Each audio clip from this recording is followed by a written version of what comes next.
The best image that I've come across for the planetary situation is the birth image. A birth is an entirely natural process that presents itself as some kind of life-threatening crisis. I mean, the mother is in agony, there is blood, and there is this appearance of crisis, and yet there's nothing at all wrong here.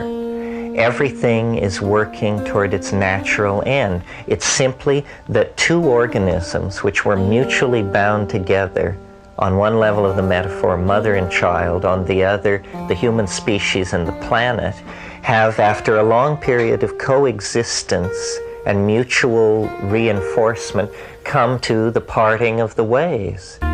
And this is part of the process of each growing toward its completion. But the parting of the ways is a rending and a crisis point. So it's important that the birth goes smoothly, but the aura of crisis is not to be construed as a license for despair or the notion that we're encountering anything unusual.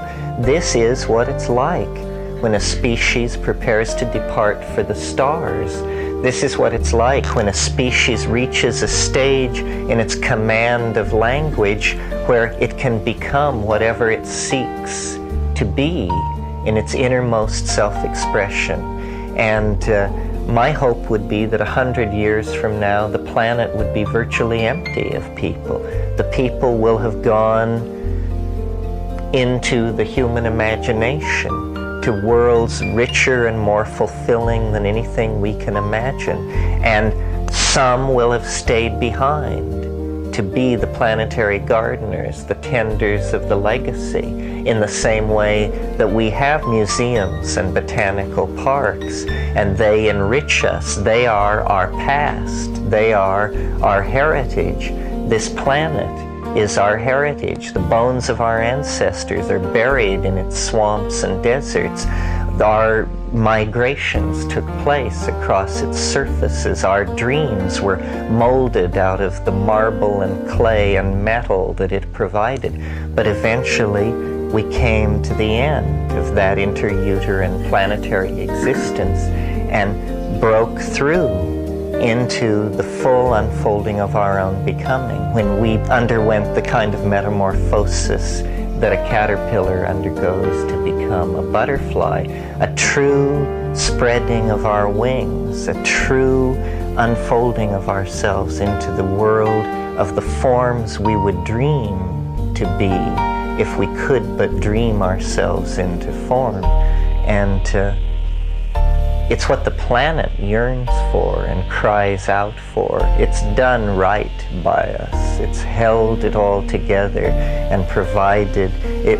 I bet when we get out into the universe, we will find intelligent life to be extremely rare. That doesn't mean it won't exist, but I think we will come to have a real appreciation for the metastable dynamics of our planet, that it was able to keep the chemical machinery rolled pretty much uninterrupted for a couple of billion years till we could reach the place where we could leave and take the planetary legacy with us. So I really see, the birth metaphor is the metaphor of hope.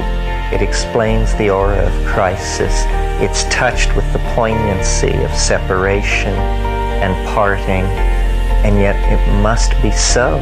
It must be so, for our sake and for the sake of the whole of the organic existence. And it will be unimaginable, but these are the lines down which this developmental creode will flow.